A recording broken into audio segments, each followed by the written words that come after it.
Assalamualaikum warahmatullahi wabarakatuh. Selamat siang kepada dosen Bu Anita. Kelompok kami pada kesempatan kali ini akan mempresentasikan dengan judul analisis penggunaan data pegawai dan pelanggan pada perusahaan jasa digital. Studi kasusnya yaitu PT Inovasi Layanan Digital. Yang pertama-tama, sebelum masuk ke slide selanjutnya, saya akan mengenalkan kelompok saya. Yang pertama ada Fahri Ibrahim, yang kedua ada Sidki Atala Arka, yang ketiga ada Raka Abian Hertamtama, keempat Rizky Ramadan, dan kelima saya sendiri yaitu Alaya Faro Ramadia. Baik, selanjutnya. Untuk daftar isinya, untuk yang pertama yaitu ada latar belakang dan rumusan masalah. Konteks kasus PT Inovasi Layanan Digital. Yang kedua itu landasan teori, etika, teknologi informasi, legalitas, hak akses, dan resiko. Yang ketiga ada identifikasi dan klasifikasi data, jenis data, dan tingkat sensitivitas. Yang keempat yaitu ada analisis kasus, legalitas, pelanggan, dan evaluasi kesesuaian. Yang kelima yaitu ada rekomendasi, prosedur pengendalian, akses, dan mitigasi resiko. Dan terakhir kesimpulan dan saran, temuan utama, dan langkah tindak lanjut.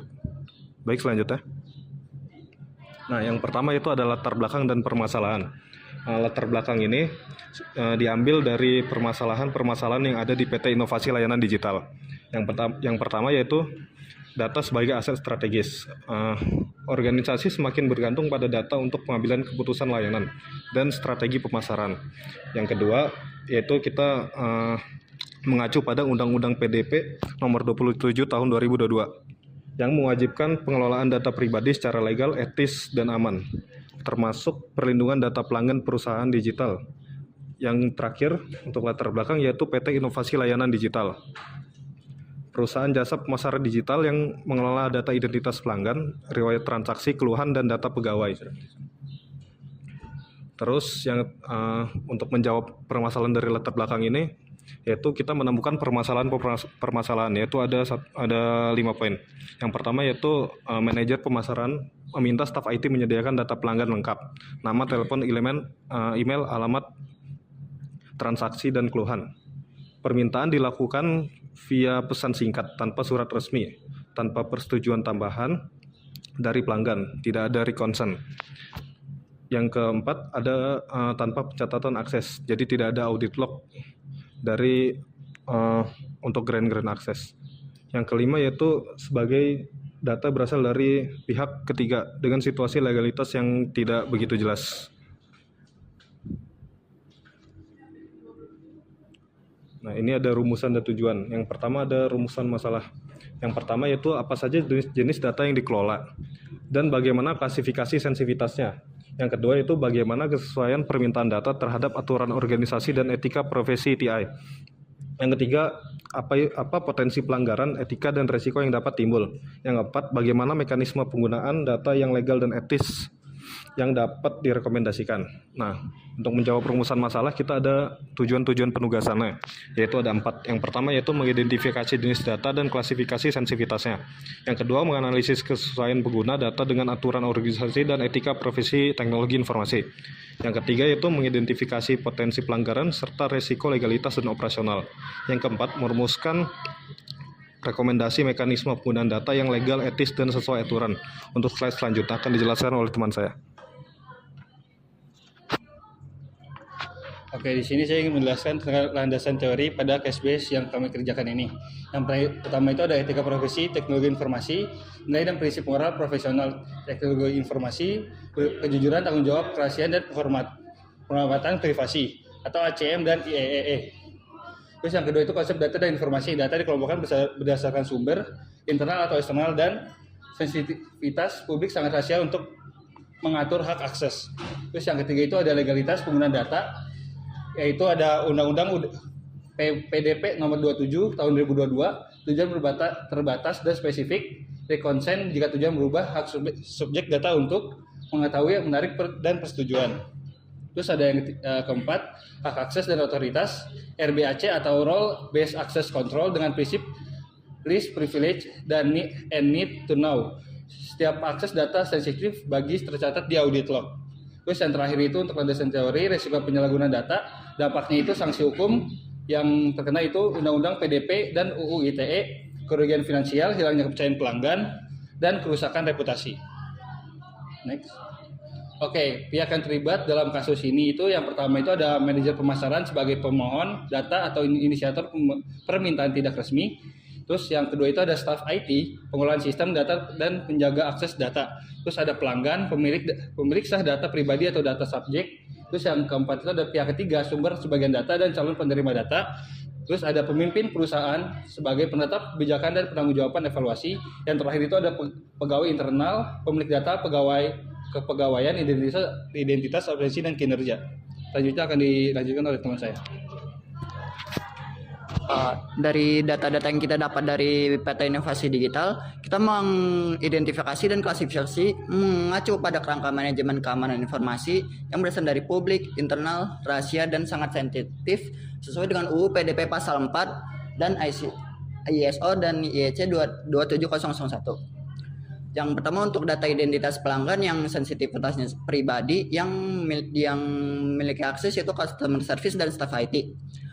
Yang kedua nomor telepon dan email pelanggan yaitu pribadi atau kontak dan juga memiliki sensitivitas yang sensitif dengan yang memiliki akses customer service dan marketing tapi terbatas. Yang ketiga yaitu riwayat transaksi pelanggan atau transaksional di mana sensitivitasnya itu sudah sesuai sensitif yang memiliki akses oleh staf IT, keuangan dan manajemen. Lalu untuk keempat data keluhan pelanggan yang sensitivitasnya internal yang untuk layanan yang dimiliki akses oleh customer service dan manajemen. Lalu jenis data pegawai seperti identitas, absensi dan kinerja yang dimiliki oleh internal PT yang sensitivitasnya rahasia yang dipimpin oleh yang mempunyai akses oleh HRD dan pimpinan. Lalu nomor 6 dokumen kerjasama dengan mitra yang sensitivitasnya bisnis atau rahasia yang memiliki akses hanya pimpinan legal dan PIC proyek. Lalu data dari pihak ketiga yang dimiliki sensitivitasnya berasal dari eksternal yang bergantung pada perjanjian dengan pihak ketiganya itu yang memiliki akses sesuai perjanjian kerjasama. Berdasarkan dari analisa identifikasi itu, dapat analisis legalitas penggunaan datanya. Yang pertama, penggunaan data tanpa rekonsen. Berdasarkan dari UU PDP pasal 16 ayat 1, promosi merupakan tujuan baru. Pelanggan tidak memberikan persetujuan untuk penggunaan data di luar layanan awal.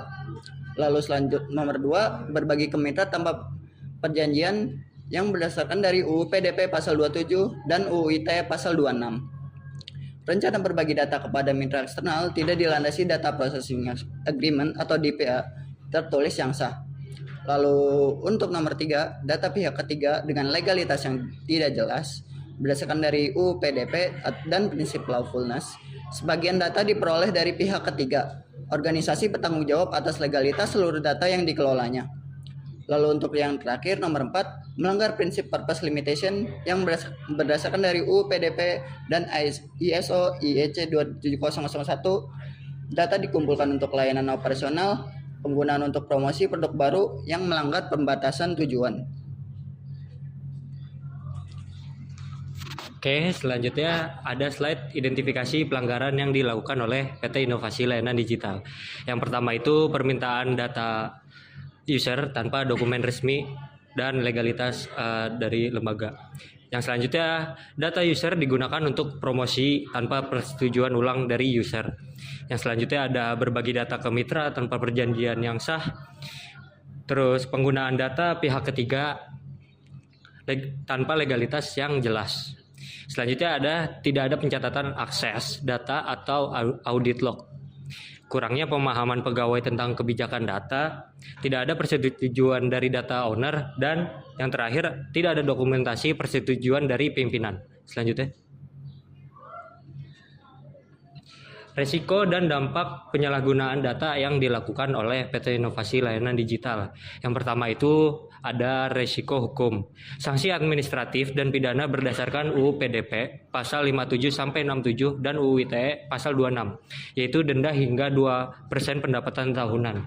Yang selanjutnya berhubungan yaitu resiko finansial. Kerugian akibat denda tadi, ganti rugi gugatan kelas pelanggan dan biaya pemulihan insiden. Yang ketiga, resiko reputasi.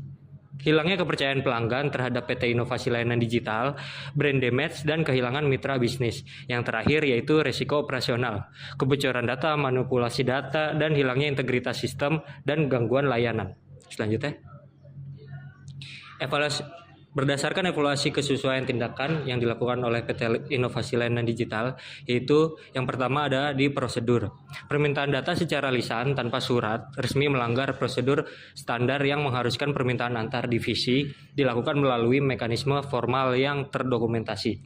Selanjutnya ada hak akses. Manajer pemasaran tidak termasuk pihak berwenang mengakses keseluruhan database pelanggan.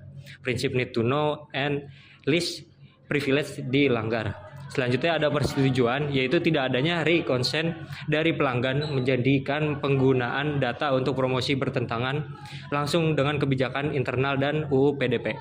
Yang terakhir ada akuntabilitas. Tidak adanya pencatatan akses mengakibatkan tidak tersedianya jejak audit untuk mendeteksi potensi penyalahgunaan data. Selanjutnya akan dilanjutkan oleh teman saya. Baik, setelah evaluasi telah disampaikan, kami akan menyampaikan rekomendasi untuk hal tersebut. Yang pertama ada prosedur formal, yang dimana mewajibkan data request form untuk setiap permintaan data antar divisi, diverifikasi oleh data steward atau IT security officer. Yang kedua, reconsent dan DPA. Setiap penggunaan data untuk tujuan baru harus disertai persetujuan ulang, reconsent, dengan perjanjian DPA yang tertulis dengan mitra eksternal UU PDP pasal 27. Lalu yang ketiga, pengendalian akses RBAC, implementasi role based access control dengan prinsip least privilege. Hak akses ditinjau ulang minimal setiap 6 bulan sekali. Lalu berikutnya audit log dan MFA. Aktifkan sistem audit log yang memantau seluruh aktivitas akses. Terapkan multifaktor authentication atau MFA untuk data sensitif yang tinggi. Lalu selanjutnya data privasi polisi.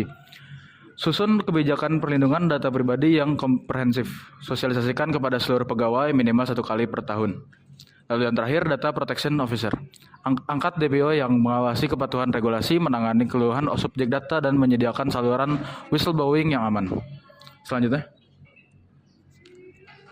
Terakhir kita sampai di kesimpulan dan saran. Kesimpulan yang pertama, mayoritas data yang dikelola termasuk kategori sensitif hingga yang sangat sensitif.